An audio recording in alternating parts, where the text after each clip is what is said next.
Ce podcast est soutenu par notre partenaire Aromazone, marque pionnière en aromathérapie et cosmétiques maison depuis plus de 20 ans. Connues depuis l'Antiquité, les huiles essentielles sont de fabuleux concentrés de nature aux innombrables bienfaits pour la santé, le bien-être et la beauté.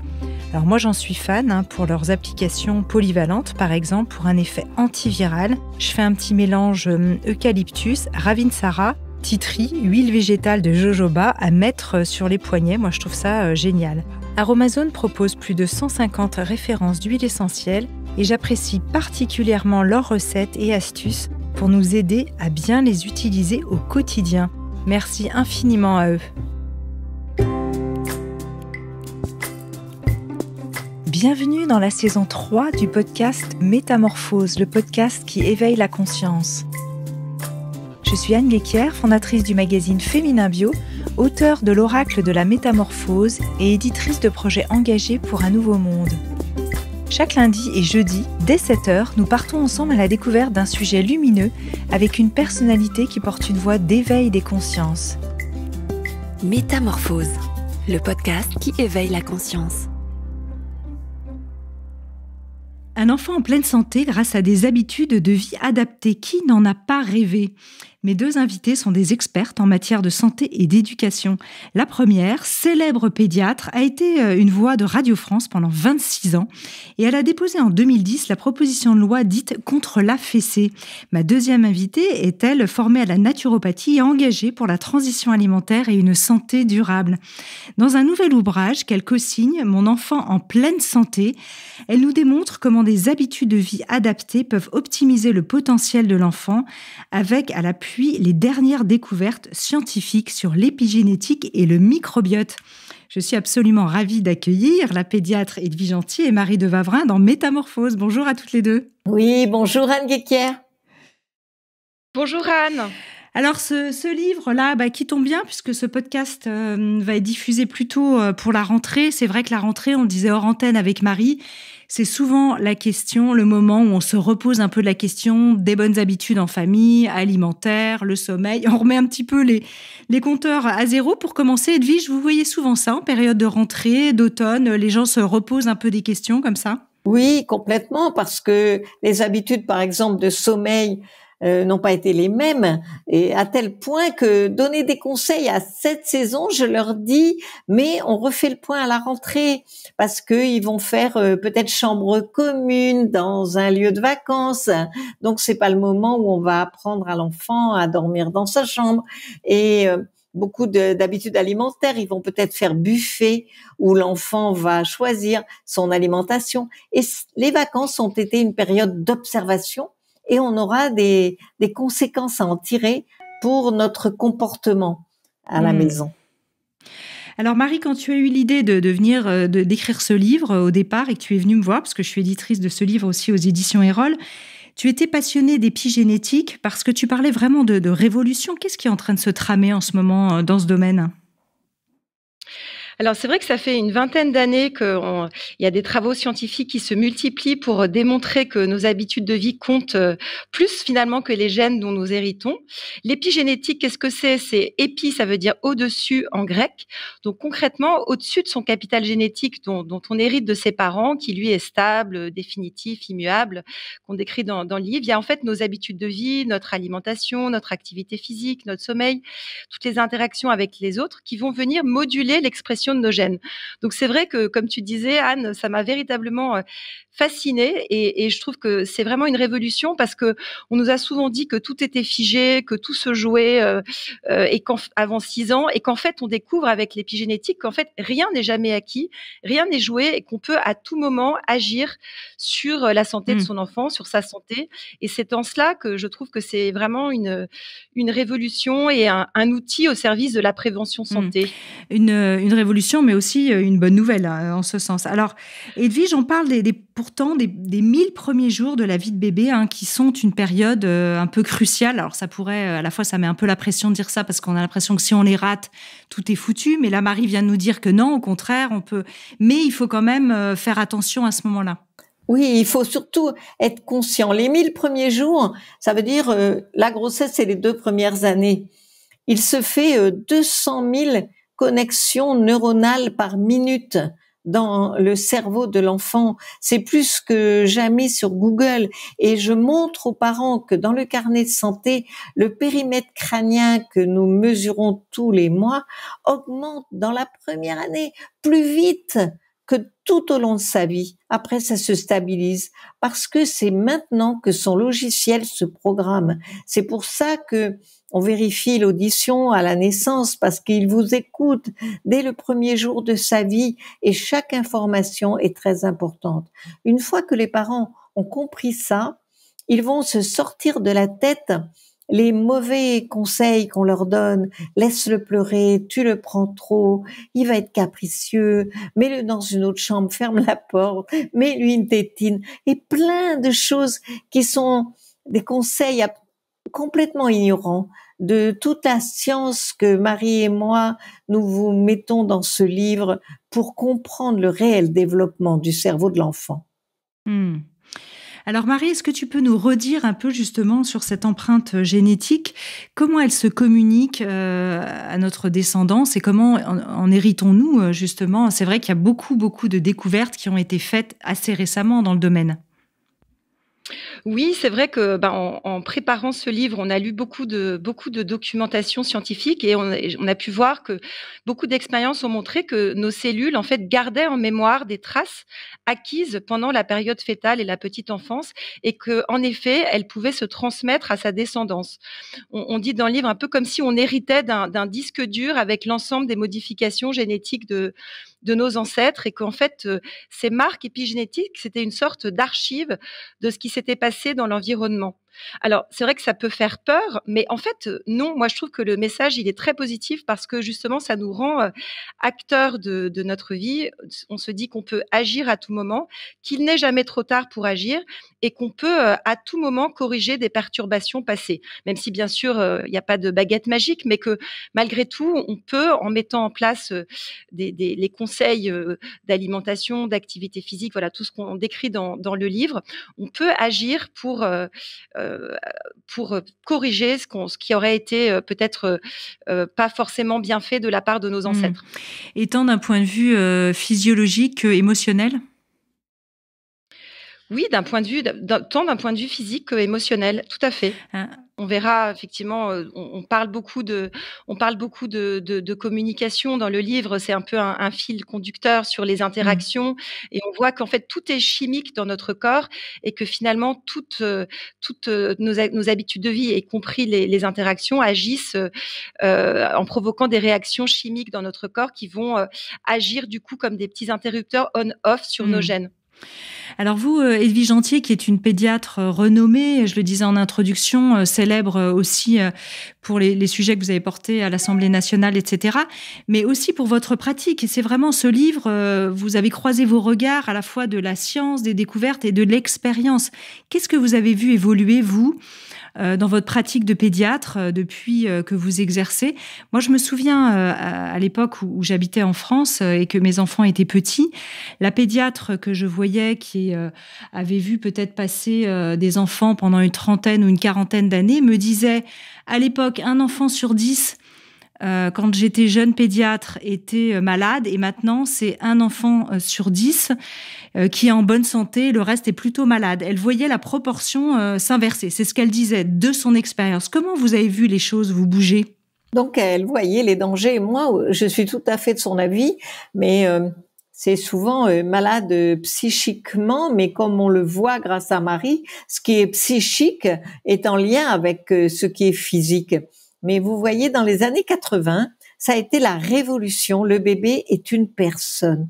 Une révolution qui a été portée par la parole de Françoise Dolto, pédiatre et psychanalyste, qui a vraiment tellement intéressé la population et en particulier les jeunes hommes au bébé, qui était donc très intéressant, une personne que la natalité est remontée. Et c'est à cette parole-là que j'attribue la montée de la natalité en France, seul pays européen, dans les années 80-90. Mais malheureusement, très vite, les adultes qui ne songent qu'à leur bien-être personnel et à avoir la paix avec les enfants sont arrivés avec des discours, attention à l'enfant roi, à l'enfant tyran, vous allez perdre votre autorité. Et dès lors, les enfants ont commencé à faire peur. Et aujourd'hui, la natalité baisse parce que les parents ont peur. Tu vas voir, quand il sera adolescent, il va être capricieux. Et ces paroles ont été très négatives pour les interactions entre la mère, le père et leur enfant. Ce que Marie disait tellement précieux pour son développement. Les interactions, c'est la façon dont vous le portez, le bercez, lui parler, mettez des mots sur tout ce qu'il apprend, ce qu'il regarde, ce qu'il découvre. Eh bien, aujourd'hui, les parents sont trop bousculés et ont perdu confiance dans leur instinct. Ça, vous l'avez vu de manière assez flagrante. Vraiment, il y a une régression et les enfants aujourd'hui dès qu'ils naissent, on leur dit il faut régler ses horaires pour boire, il faut lui mettre une tétine dans la bouche comme un bâillon et il faut s'en débarrasser pour le sociabiliser et il faut l'emmener à l'école où on rentre tôt, où on fait des journées très longues, une école qui n'a plus rien de maternel et les enfants nous reviennent fatigués, énervés et leur fonction cognitive ne s'améliore pas du tout. Donc oui, je suis comme était votre pédiatre, elle était à l'aube de cette régression et cette régression malheureusement continue. Notre travail essaie au contraire de redresser la barre et d'amener les parents à comprendre, à être éclairés sur les besoins de leurs enfants. Toi-même, Marie, tu es mère de 4 enfants. Comment tu en es venue à te poser ces questions, toi, en tant que mère? Est-ce que tu avais l'impression qu'instinctivement, tu savais ce qu'il fallait faire quand tes enfants étaient plus jeunes? Ils sont plus grands aussi maintenant, même si ils ont encore besoin de soutien, évidemment.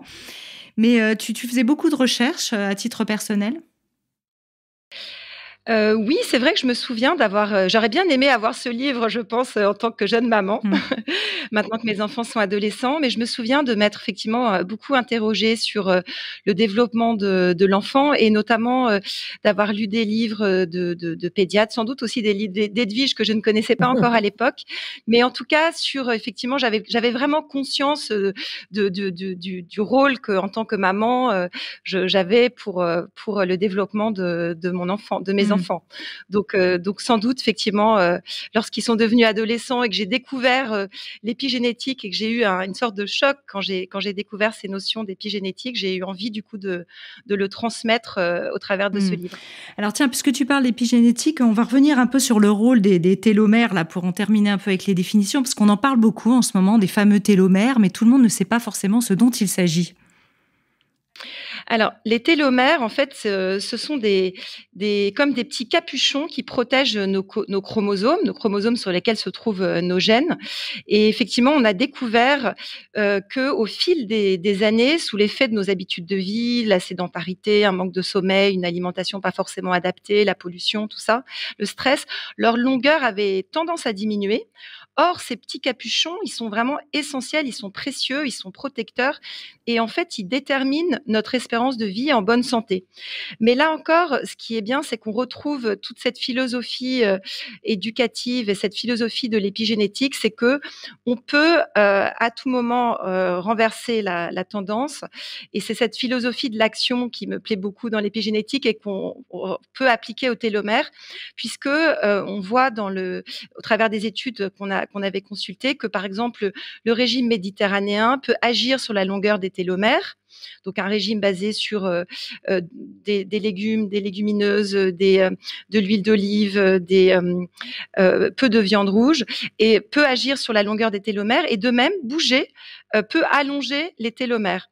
Donc je trouve que c'est très on retrouve cette même état d'esprit d'une philosophie de l'action où on peut agir et ne pas subir.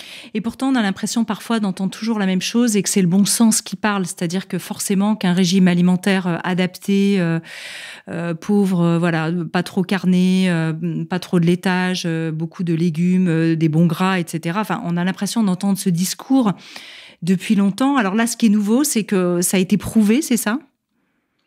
Oui, c'est ça. Ce qui est nouveau, c'est que ça a été prouvé. C'est qu'on peut vraiment le mesurer, en fait. Même si on est encore à l'orée de toutes ces recherches, évidemment. Oui.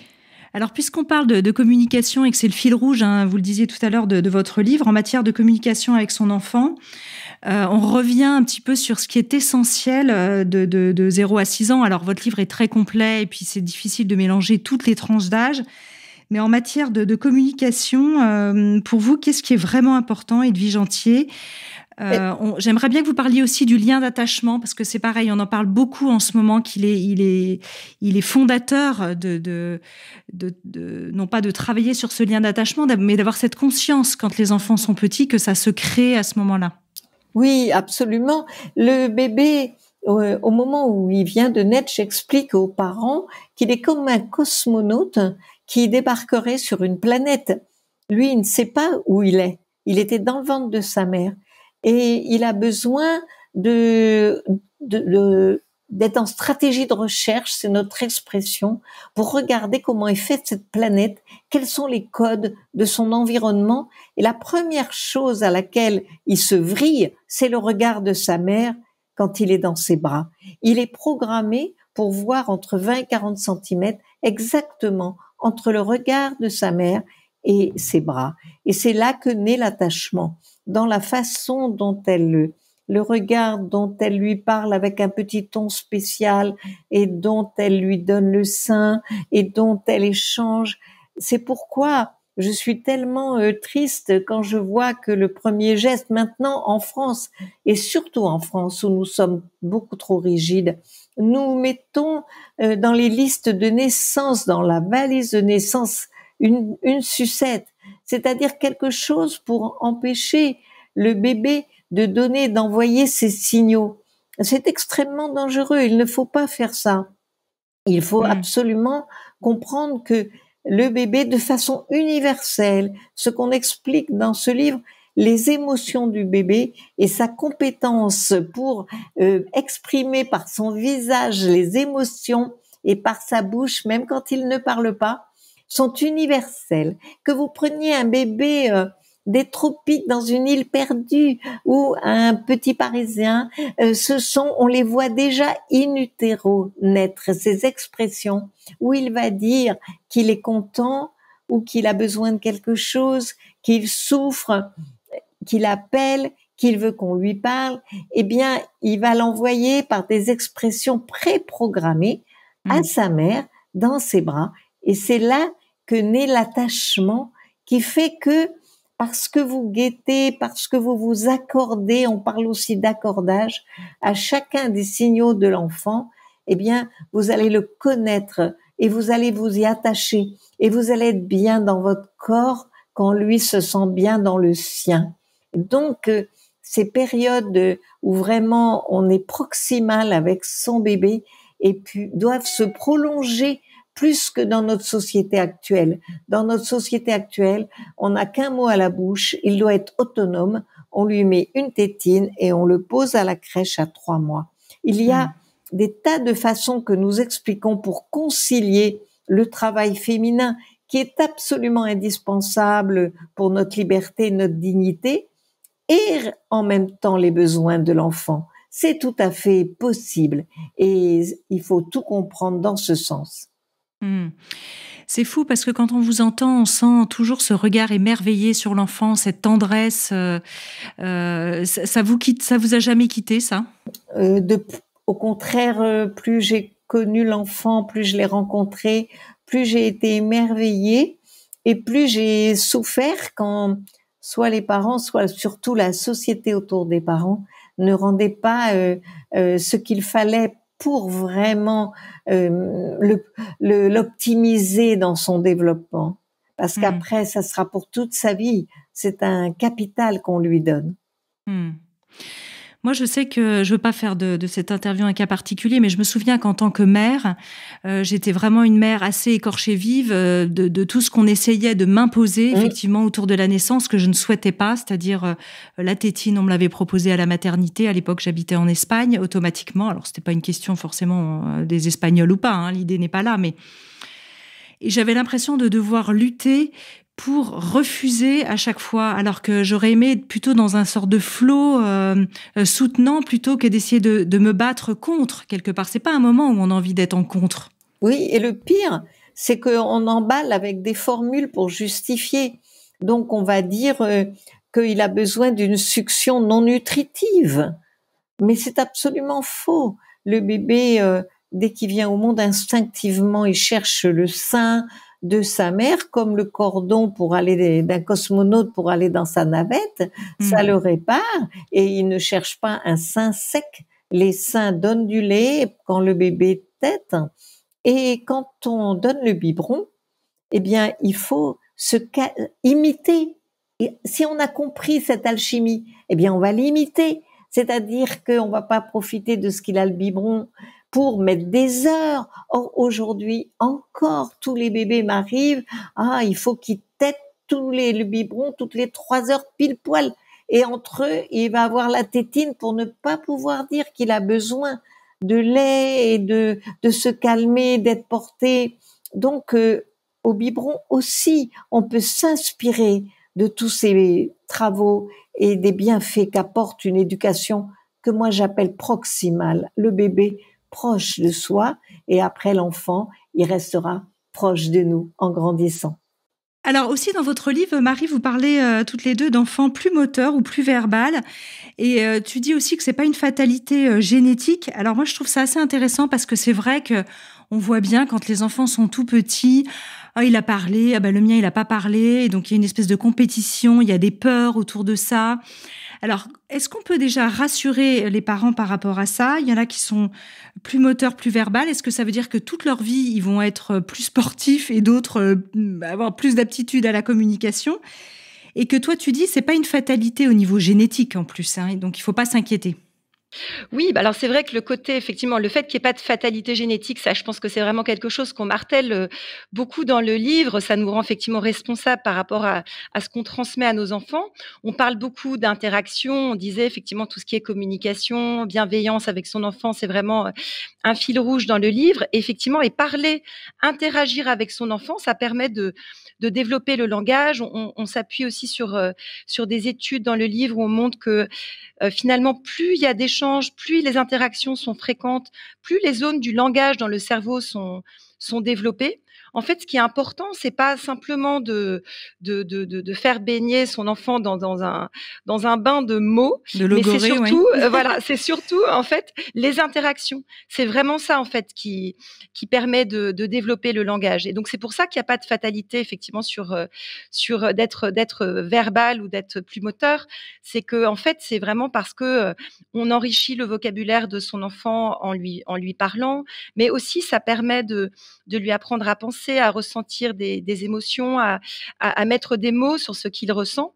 Et en fait, quand on parle dans le livre d'épidémie de retard de langage, c'est vraiment parce que il y a sans doute un manque d'immersion linguistique et d'interaction dès la naissance.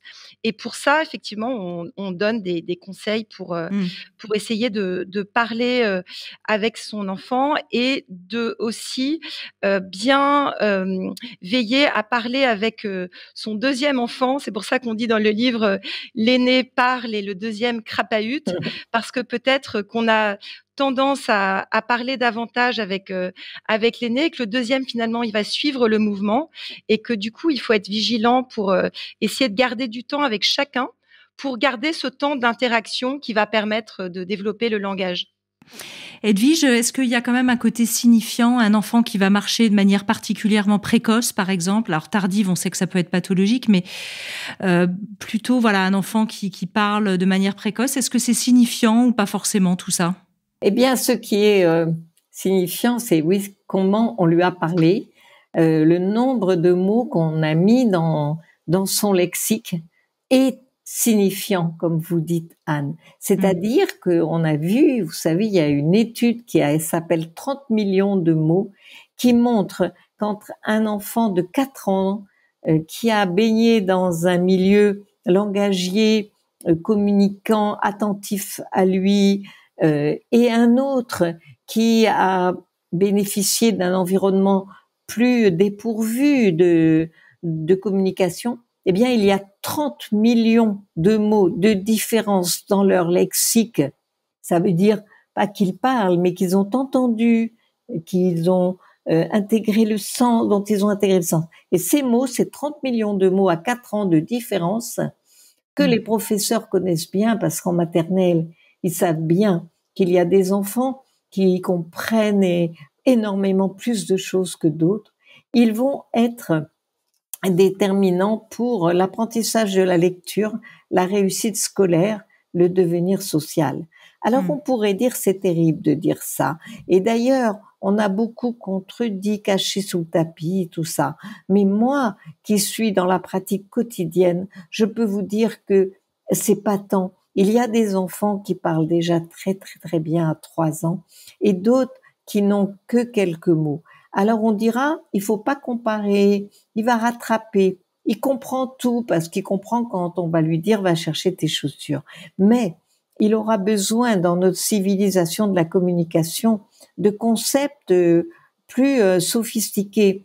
Et c'est parce que vous lui parlez, parce que vous mettez, comme a dit Marie, des mots sur ses pensées, que l'enfant va être ensuite attentif, ne pas avoir de difficultés de concentration, bien apprendre à lire facilement, de façon fluide.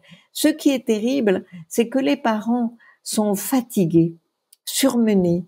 C'est vrai, parce que à 2 ans, l'enfant est très fatigant. Et ils me disent souvent, quand est-ce qu'il va jouer tout seul, docteur? Ils veulent qu'il joue tout seul. Ou au début, c'est quand est-ce qu'il va faire ses nuits. Donc, être tranquille, quoi. Oui. Mais malheureusement, il vaut mieux se rendre compte de l'enjeu et de se dire, il peut pas jouer tout seul, parce que les jouets, c'est des bouts de plastique. Ils ne prennent du sens que le sens que nous mettons quand nous jouons avec eux. Mais il faut surtout beaucoup aider les parents. Donc, c'est toute l'animation de mon travail, c'est de les encourager, d'aider le père par le congé de paternité à s'impliquer, à comprendre son enfant, à comprendre pourquoi la mère dit il faut faire ci ou ça, et d'aider les grands-mères à s'impliquer. Les écoles, les professionnels de crèche, je les forme inlassablement pour plus parler aux enfants, être plus dans l'interaction. C'est un capital énorme. Après, comme dit Marie, on peut rattraper. Mais c'est vrai que quand vous voyez aujourd'hui le nombre d'enfants qui vont chez des orthophonistes, elles sont saturées parce qu'il y a trop de retard de langage, trop de difficultés de lecture. Mais vous pouvez encore, plutôt qu'une séance par semaine, compléter en lisant les livres, en racontant les histoires, en encourageant votre enfant inlassablement jusqu'au lycée compris. En écoutant de la musique ou par exemple, vous dites que c'est essentiel. Marie? Oui, effectivement, on a trouvé des études vraiment passionnantes sur l'écoute de la musique, y compris in utero. On a ces études qui montrent que le fait que le fœtus écoute de la musique dans le ventre de sa maman, ça agit sur sa croissance, ça agit sur sa fréquence cardiaque, ça l'apaise et il garde en mémoire cette musique. Et quand ensuite, à la naissance, il entend une musique qu'il a entendue dans le ventre de sa mère, eh bien ça l'aide à surmonter le stress ou même la douleur. Après, effectivement, une fois que l'enfant est né, le fait de, par exemple, pratiquer un instrument de musique agit sur son cerveau, agit même sur l'épaisseur de son cortex cérébral. Et ça, comme on a dit que tout était un peu chimique dans notre corps et que nos interactions agissaient au niveau chimique, ça agit par exemple la musique, en fait, faire de la musique agit sur l'hormone de la motivation, sur l'hormone de la sérénité, ça diminue l'hormone du stress. Donc on voit vraiment que toutes ces interactions, et notamment par la musique, puisque là c'est ces études-là dont je parle, dont on fait référence avec Edwige dans le livre, que c'est vraiment extrêmement révélateur de tout ce qui se passe au niveau chimique dans notre corps. Vous avez dû croiser d'ailleurs peut-être à une époque Edwige Antier, le professeur Alfred Tomatis, qui a beaucoup travaillé sur ces sujets-là. Absolument. Et ce qui était très intéressant, c'est que il avait observé que quand les enfants venaient chez lui pour rééduquer leur dyslexie ou les troubles du langage qui les affectaient, eh bien, il recherchait des morceaux de musique Vraiment, ils avaient leur préférence et il fallait que ce soit harmonieux. Ils aimaient les morceaux de musique classique. Ils aimaient beaucoup Mozart, qui avait une vraie rencontre avec les jeunes enfants. Donc, on sent que il y a certains rythmes harmoniques qui sont en symbiose avec le cerveau humain, et sans doute est-ce là le génie des grands musiciens. Mais vous voyez, avec les comptines, par exemple, je regrette que je demande toujours aux éducateurs qui sont en crèche, quand on chante une comptine à la crèche, d'en avertir tout de suite les parents, parce que quand vous entendez la même comptine chantée par papa et puis chantée à la crèche, ça crée un lien. Et pareil pour l'école maternelle, au lieu de donner un petit cahier à la fin du trimestre, prévenir dès le début des comptines que nous chantons, pour faire lien entre la maison et la collectivité. Intéressant, vraiment. Alors, dans votre livre, un autre cheval de bataille, c'est bien évidemment, on en a parlé un peu tout à l'heure, on l'a mentionné, c'est le microbiote. Hein, Marie, c'est aussi une de tes passions. Et dans le livre, vous parlez encore une fois de ces 1000 jours, des 2 ans pour installer un bon microbiote. Alors, comment bien l'optimiser? C'est quand même la question que tout le monde a envie d'entendre vos réponses à toutes les deux. Oui, effectivement, c'est vrai que ça me passionne, le microbiote. Ce sont ces milliards de bactéries qui peuplent notre tube digestif, dont on a découvert les bienfaits, qui agissent comme une véritable barrière protectrice. Et ce sont effectivement nos amis, ces bactéries, et l'intestin en fait accueille 60 à 70% de nos cellules immunitaires de notre corps. Donc il faut vraiment le chouchouter, ce microbiote. Et en fait, il arrive effectivement à maturité entre 2 et 3 ans. Et donc, comment faire pour l'optimiser? Déjà, dès la période de grossesse, il y a déjà des liens entre le microbiote du bébé et sa maman. Donc, l'alimentation de la maman est déjà assez importante.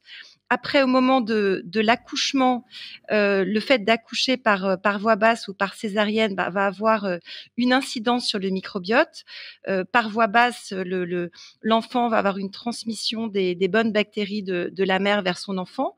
En revanche, si c'est un accouchement par césarienne, ce qui m'est arrivé moi d'ailleurs, l'enfant va avoir les bactéries de la salle d'accouchement. Donc, il y a un risque de déséquilibre du microbiote intestinal avec moins de bonnes bactéries.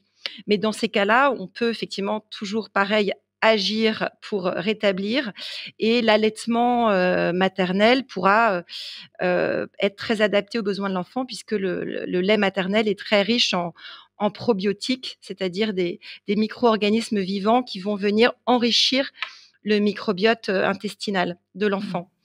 Après, les laits infantiles sont aussi maintenant enrichis en probiotiques, donc on peut aussi agir comme ça. Mais c'est vrai que si on a accouché par césarienne, il vaut mieux essayer d'allaiter, ne serait-ce qu'un petit peu, ne serait-ce que vraiment quelques jours, quelques semaines, ce qu'on peut, ça sera toujours bon à prendre. Et puis après, au moment de la diversification alimentaire, vers 5-6 mois, eh bien, ça sera le moment d'enrichir son microbiote avec une alimentation variée. On donne des conseils pratiques dans le livre, avec des menus adaptés pour petit à petit introduire des légumes, des fruits, et donc nourrir ce microbiote, apporter en quelque sorte de l'engrais pour ces bonnes bactéries.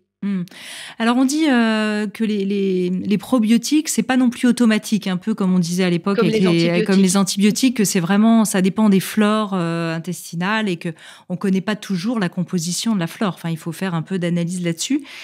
Donc, faut rester un peu prudent quand même là-dessus au début, en tout cas chez nourrissons. Edwige Gentier, peut-être. Tout à fait. C'est pourquoi les laboratoires qui proposent des probiotiques pour ajouter dans les laits ou pour donner au bébé, renforcer peut-être son immunité, en fait fabriquent très prudemment, en choisissant vraiment les probiotiques conformes, mais finalement ça en fait très peu.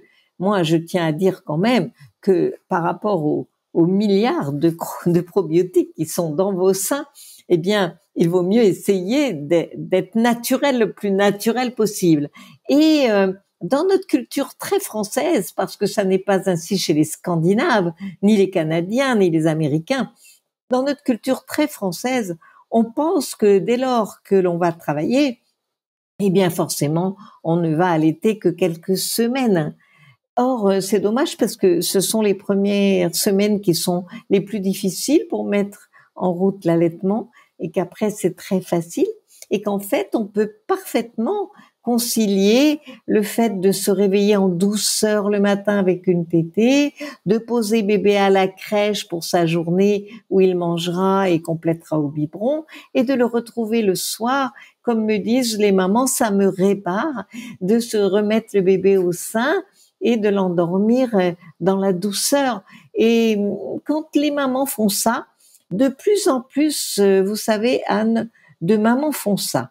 On a, bien que nous soyons les derniers pour l'allaitement maternel en France, en Europe, mais on a réussi à remonter péniblement de 10% le nombre de femmes qui allaitent. C'est encore très bas par rapport à tous les autres pays. Mais ces 10%-là, ce sont les mamans éclairées, les mamans cultivées, les mamans qui sont curieuses, qui lisent, celles qui ont le pouvoir de s'informer. On pourrait penser comme autrefois que ce sont les femmes de campagne qui allaitent. C'est le contraire chez nous. Ce sont les CSP+, qui allaitent aujourd'hui, et ces 10%-là. Donc nous, ce que nous voulons, c'est éclairer toutes les femmes. Et notre livre se veut simple pour que toutes elles comprennent que c'est absolument praticable et facilement.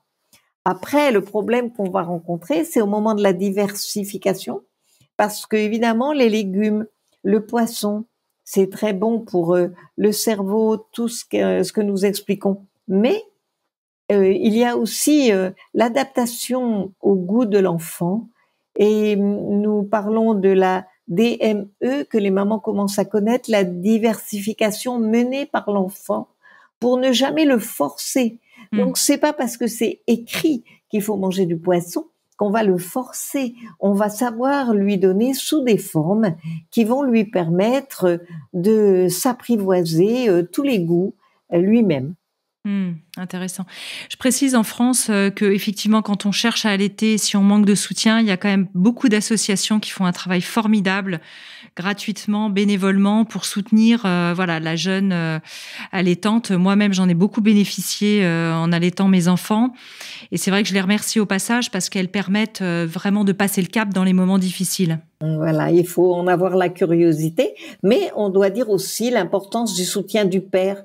Moi, je dis que l'allaitement, c'est à 2. Ou à 3, même. Avec bébé, oui.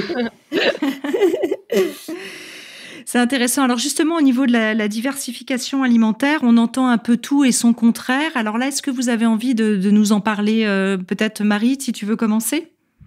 Sur la diversification alimentaire, oui, effectivement, on parle de la diversification alimentaire, bien sûr, qui commence vers 5 mois ou 6 mois, ça dépend si on allaite ou pas. Et c'est vrai que on dit qu'il faut être quand même assez vigilant. Il y a certains légumes, il faut pas prendre trop de fibres trop tôt, même si c'est important de nourrir son microbiote intestinal, comme on le disait. Mais il faut bien respecter certains légumes effectivement vont être trop riches en fibres et ne vont pas forcément être bien pour l'enfant. Donc on donne des conseils des menus et tout un calendrier pour introduire petit à petit des légumes et des fruits et les œufs petit à petit et la viande et le poisson, mais avec vraiment un calendrier précis qu'on trouve dans le livre. Il y a de plus en plus de développement d'allergies, d'intolérances, gluten, lactose, j'en passe. Parfois, c'est tout simplement des légumes crus, etc., sans parler même des pollens. Là aussi encore, Edwige Gentier, vous avez vu une différence dans le temps par rapport à ces problématiques ? Une différence, oui, sur deux points. Premièrement, il y a plus d'allergies. Ça, on le vérifie statistiquement. Mais aussi, il y a plus de parents qui sont avertis des allergies et qui vont s'en méfier, les rechercher, en être parfois peut-être trop préoccupés et dans ce cas-là, il va y avoir une exclusion des aliments qui peut être néfaste psychologiquement pour l'enfant. Pourquoi moi j'ai pas le droit à ça comme mon copain, les mêmes gâteaux, etc. C'est difficile. Mais elles ont aussi raison d'être vigilantes. L'allergie principale, c'est l'allergie aux protéines de lait de vache. Donc, on revient au fait que c'est quand même prudent d'allaiter au départ parce que l'intestin du bébé est très poreux quand il n'a pas reçu le lait maternel et réagit aux protéines de lait de vache qui lui sont étrangères. Alors, du coup, certaines mamans s'orientent vers des laits animaux, chèvres, ânes. Mais en fait, moi, je me souviens quand j'étais jeune interne à l'hôpital Saint-Vincent-de-Paul. Vous savez, c'est dommage parce que on détruit actuellement cet hôpital, mais c'était un monument d'histoire. Oui. Et nous faisions les consultations d'urologie dans l'ancienne écurie des Anès, parce que c'était l'hôpital des enfants trouvés. On sonnait la cloche pour déposer son enfant et les sœurs ramassaient les enfants abandonnés, mais il fallait les nourrir. Alors il y avait une écurie d'Anès, mais en fait, le lait d'Anès, le lait de chèvre ne sont pas faits pour le bébé humain.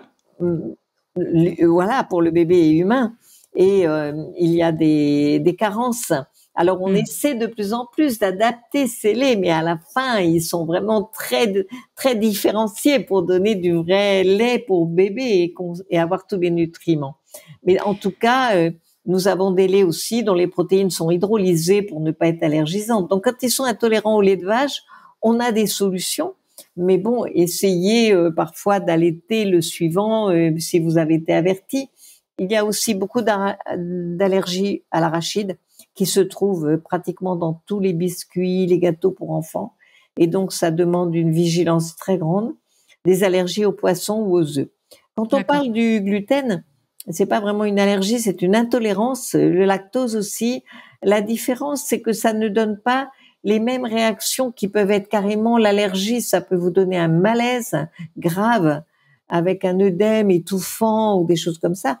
Alors que l'intolérance, ça vous donne un mal-être digestif, un ballonnement, des diarrhées, et ça arrive avec le gluten et avec le lactose. Avec le lactose, en général, c'est transitoire. Avec le gluten, ça peut se prolonger toute la vie, mais on le connaît depuis toujours. L'intolérance au gluten, on la connaît bien depuis que j'étais jeune pédiatre. Maintenant, on parle d'intolérance au gluten pour des cas moins graves que le cas congénital, qui est un déficit enzymatique. Sinon, dans la vie courante, on en parle pour une maldigestion du gluten qui n'est pas grave, comme une allergie. Vous voyez, une allergie à l'arachide, vous pouvez en mourir.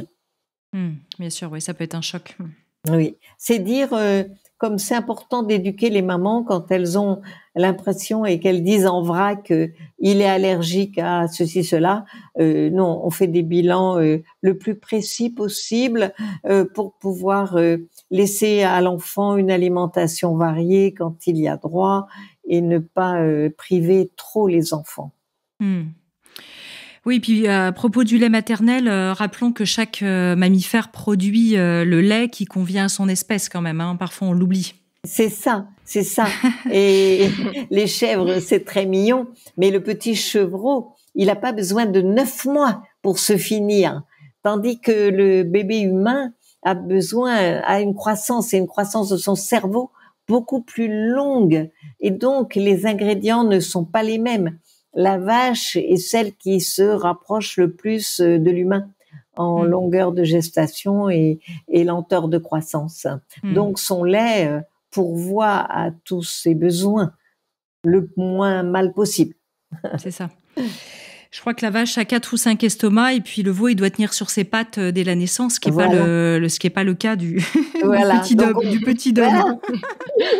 Donc on a besoin de tous les probiotiques, des acides gras spécifiques du lait maternel pour aller dans son cerveau et lui permettre de bien marcher.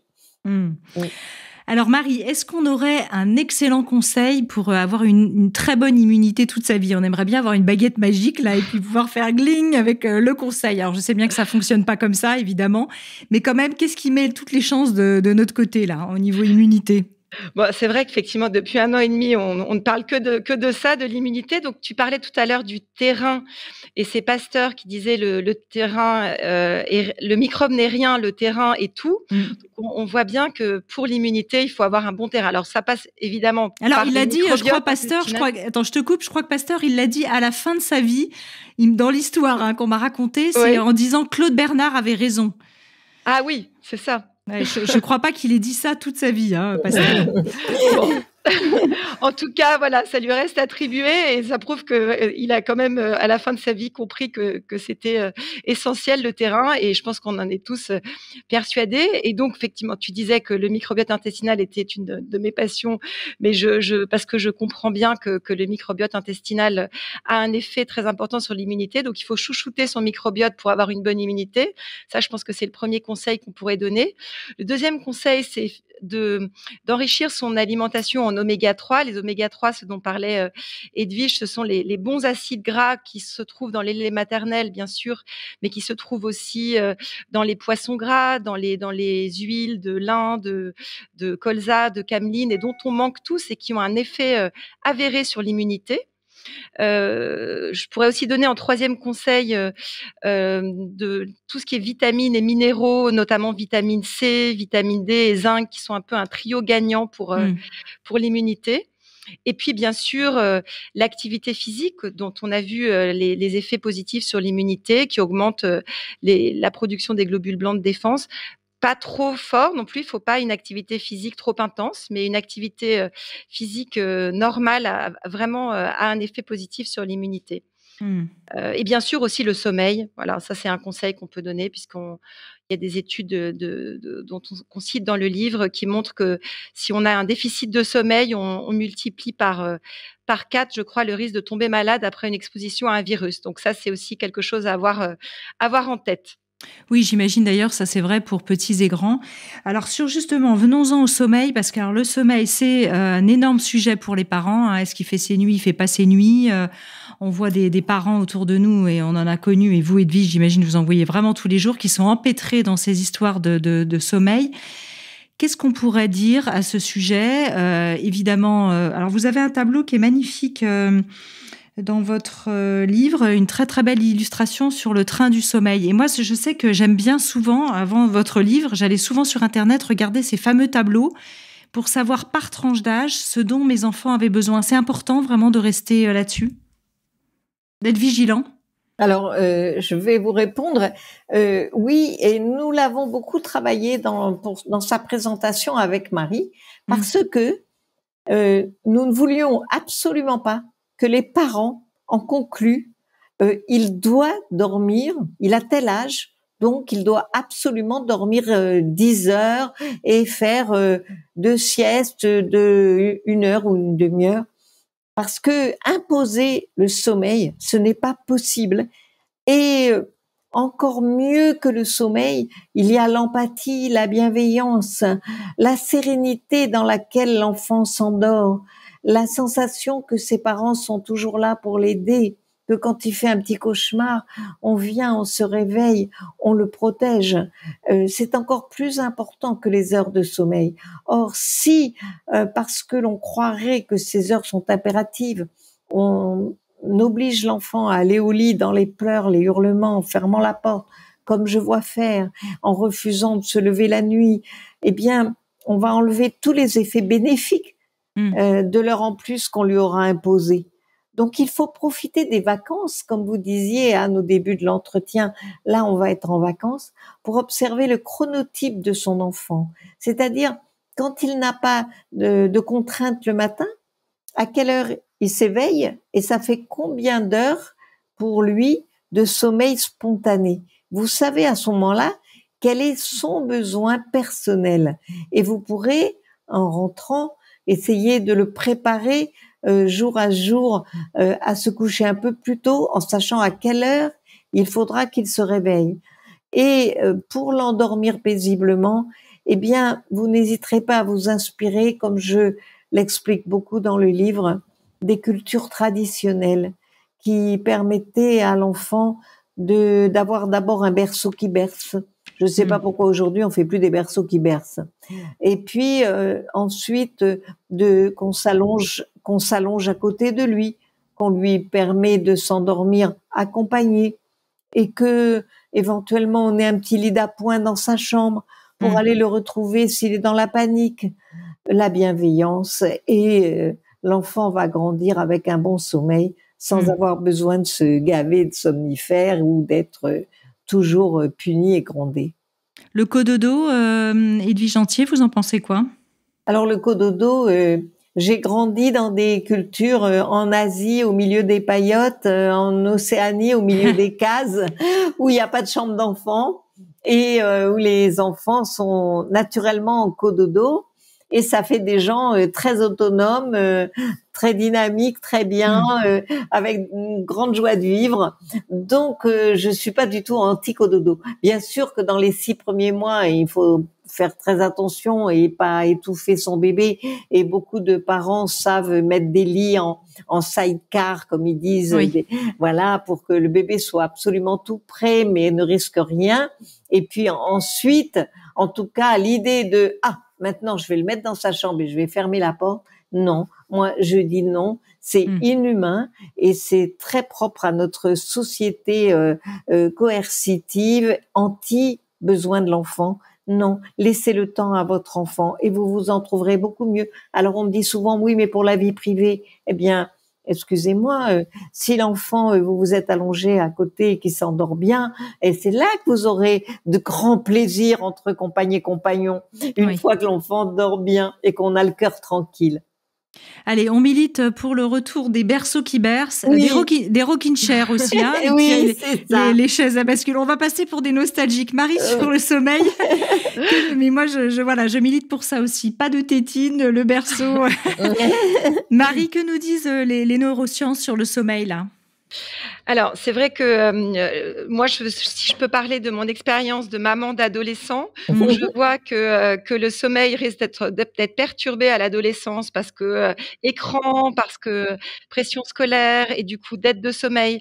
Donc, alors que le sommeil, effectivement, ça permet la maturation du cerveau et donc il faut être particulièrement vigilant à ne pas que les enfants n'aient pas de dette de sommeil. Les neurosciences nous disent plein de choses en fait. C'est vrai qu'on a plein d'études dans le livre. On montre que déjà le sommeil permet de sécréter l'hormone de croissance, que le sommeil nous permet de mieux apprendre, de mieux retenir nos leçons. Avis aux amateurs des adolescents qui veulent retenir leurs leçons juste avant de dormir. Si on lit ces leçons avant de dormir, on augmente la mémorisation de 30%. Donc ça, c'est quand même un bon point. Alors ça, c'est un bon point et c'est un bon point de dire que c'est prouvé parce qu'on nous l'a toujours dit plus jeune, mais on s'en doutait, mais là, maintenant, c'est prouvé. Voilà, tout à fait. Dormir permet d'actionner sur l'humeur, ça permet d'actionner sur l'immunité et aussi, bien sûr, de construire son système nerveux et de mieux connecter les neurones. Donc, dormir, c'est vraiment pas un gadget. Il faut être très vigilant et à l'adolescence où les adolescents sont plus enclins à vouloir se coucher tard, ils doivent se lever tôt pour aller en classe. Donc, il faut être à ce moment-là vraiment vigilant pour qu'il ne soit pas trop perturbé. Bon, c'est parfait. On publiera aussi sur l'Instagram de Métamorphose cette fameuse illustration du train du sommeil. Je suis sûre qu'elle pourra aider plein de personnes. Qu'est-ce que vous appelez l'horloge génétique toutes les deux? Alors moi, je dirais que voilà, on a chacun donc ce qu'on appelle aussi le chronotype, c'est-à-dire que on peut être couche tôt, couche tard, ou l'inverse, et souvent on l'hérite de nos parents. Mais comme nous avons vu, nos habitudes de vie ensuite, grâce à l'épigénétique, vont modifier cette horloge. Et surtout, ce que nous avons expliqué, les donneurs de temps. Par exemple, à votre adolescent, en effet, il va être en vacances, il va vouloir se coucher tard pour profiter de ses échanges avec ses autres amis le soir, mais vous, les parents, ouvrez grand les rideaux de la maison, déjeunez sur la terrasse, qu'il entende le bruit de la vie le matin pour régler son sommeil dans le lève-tôt. N'oublions pas que dans les campagnes autrefois, le coq nous cassait les oreilles à tout le village en même temps, bébés et adultes. Tout le monde se réveillait. Puis au crépuscule, il a un ton différent, il range ses poules et tout le monde sent la lumière qui baisse. Eh bien, dans nos maisons, nous n'avons plus de donneurs de temps. Il n'y a plus de pendule qui sonne les heures. Il n'y a plus que les chiffres sur la box qui ne se voient pas.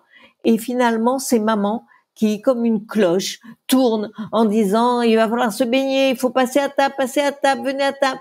Les enfants n'ont plus la notion du temps. Il faut remettre des horloges, de la lumière, de la musique, de la vie pour leur garder quand même un rythme compatible avec leur vie sociale.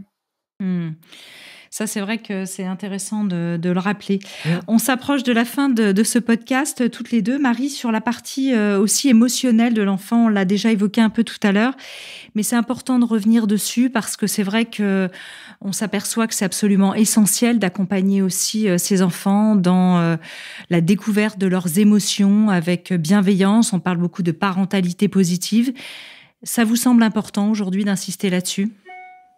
Oui, c'est vrai que justement, on a parlé d'épigénétique pendant tout ce podcast et d'interaction et de bienveillance et de réactions chimiques dans notre corps qui découlent de ces interactions. Et vraiment au niveau émotionnel, le fait d'agir avec bienveillance, on dit dans le livre que ça agit un peu comme un bouclier anti-stress sur son enfant. Et on parle d'expériences canadiennes avec des mères très maternantes pendant les 5 premières semaines de vie de l'enfant, et on a observé des changements épigénétiques positifs sur les enfants qui avaient engendré moins de pleurs, moins d'agitation. Et ça, on avait pu l'expliquer par une meilleure gestion, une meilleure régulation des hormones du stress qui découlaient de ces changements épigénétiques, chimiques, qui étaient issus de cette bienveillance des mamans très maternantes. Donc ça, je trouve que c'est vraiment très encourageant et très révélateur de tous ces messages autour de l'épigénétique et d'agir pour le bien de son enfant. Oui, c'est important. Edwige Antier, vous avez beaucoup œuvré, je vous remercierai jamais assez pour ça, pour interdire la fessée en France, et vous militez encore au quotidien contre la violence ordinaire, c'est très important. Vous enseignez aussi sur l'aide à la parentalité à l'e-faculté de psychologie. Alors aujourd'hui, et vous en parliez encore une fois un peu au début de ce podcast, les parents ont besoin d'aide. Quelles peuvent être les ressources à leur disposition si on se sent désœuvré, on a du mal avec son enfant, on tombe dans l'impatience, on se sent violent alors qu'on ne voudrait pas forcément l'être? Qu'est-ce qu'on peut faire? Eh bien, justement, c'est l'œuvre. Je remercie beaucoup Marie qui vient de rappeler cette recherche qui va encourager déjà en vous écoutant, Anne, elle va encourager les parents à être proximaux avec leurs enfants, à les comprendre, à interagir, à les porter, les bercer, leur parler, déjeuner avec eux, dîner avec eux, leur raconter les histoires, et ceci très longtemps, jusqu'à l'adolescence comprise, parce que cette violence que nous faisons quand nous leur refusons leurs besoins, quand nous les laissons pleurer, quand nous les punissons, quand nous crions, quand nous tapons en décidant qu'une bonne fessée remet les idées en place, eh bien, cette violence fait sécréter l'adrénaline, le cortisol et inhibe les bonnes connexions neuronales. Nous avons beaucoup montré comment les neurosciences maintenant montrent tout ça. Ce n'est pas l'éducation positive, l'interdiction de frapper ou de crier sur les enfants. Ce n'est pas une mode, ce n'est pas du laxisme, c'est du respect des besoins que l'on connaît maintenant de façon scientifique, mais que moi, oui, vous avez raison, Anne. J'ai lancé cette proposition de loi dès que j'ai pu le faire en tant que députée, parce que en tant que pédiatre, j'ai été tellement convaincue par mon expérience. Ce sont les enfants qui sont respectés qui deviennent les plus comme diraient les gens, les mieux élevés, mais j'ose même pas dire ça, les plus sympathiques, les plus adaptés à leur environnement, les plus doués en sport, en musique ou en culture, en sciences, en tout. Voilà. l'expérience me le montre tous les jours. Les parents, ils vont trouver l'aide, comme vous le proposez, eh bien, en écoutant votre podcast, mais dans nos livres, et puis en allant chercher auprès des médecins, des éducateurs de crèche que je forme, je reforme, je dirais, parce qu'ils ne sont pas formés comme ça au départ. Et il faut sans arrêt, en formation continue, ces formations pour aider les parents sont destinées aux parents, mais aussi aux éducateurs, qui se passionnent d'ailleurs, c'est très intéressant. Il y a un vrai désir d'évolution, et je suis quand même optimiste, chère Anne. Merci beaucoup de nous donner la parole. On a été passionnés, Marie et moi, parce que, à mon expérience, elle a porté toutes les recherches qui les confortent. C'était vraiment bien, parce que j'entends tellement de gens dire non, mais une bonne fessée, les punir, fais attention, il va devenir terrible. Ça me morfond chaque fois. Heureusement, les parents qui prennent conseil auprès de nos lectures, auprès de moi et tout, sont très sensibles, et je pense que lentement, mais on va progresser dans nos pratiques. Et vous êtes pas seule dans ce combat, puisque j'ai reçu aussi votre consoeur Catherine Guégan dans ce podcast, et qui tient un discours tout à fait effectivement similaire. Si vous voulez en savoir plus sur la parentalité bienveillante, vous pouvez aussi écouter ce volet. En tout cas, pour toutes les deux. Absolument, on est tout à fait ensemble. Vous savez, on allait ensemble encore convaincre les députés, les parlementaires pour faire passer la loi qui est passée, avec Catherine aussi, bien sûr. Alors, merci infiniment à toutes les deux, docteur Edwige Antier, Marie de Wavrin, merci beaucoup. On peut retrouver votre livre « Mon enfant en pleine santé » de 0 à 6 ans aux éditions Erol, et qui est sous-titré « Des habitudes de vie pour optimiser son développement et favoriser son immunité ». Merci infiniment à toutes les deux. Et merci Anne. Merci Anne. Découvrez mes invités en avant-première sur Instagram à l'adresse Métamorphose Podcast. Si vous aimez ce podcast, favorisez sa diffusion en lui donnant 5 étoiles sur Apple Podcast ou sur votre plateforme préférée.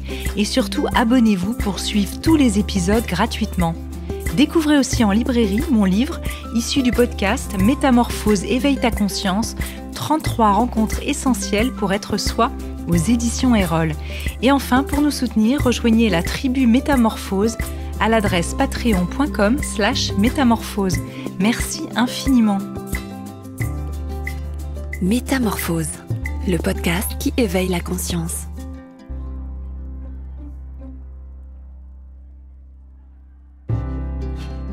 Ce podcast est soutenu par notre partenaire Aromazone, marque pionnière en aromathérapie et cosmétiques maison depuis plus de 20 ans.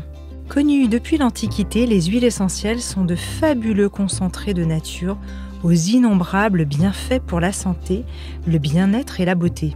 Alors moi j'en suis fan pour leurs applications polyvalentes, par exemple pour un effet antiviral. Je fais un petit mélange eucalyptus, ravinsara, tea tree, huile végétale de jojoba à mettre sur les poignets. Moi je trouve ça génial. Aromazone propose plus de 150 références d'huiles essentielles et j'apprécie particulièrement leurs recettes et astuces pour nous aider à bien les utiliser au quotidien. Merci infiniment à eux.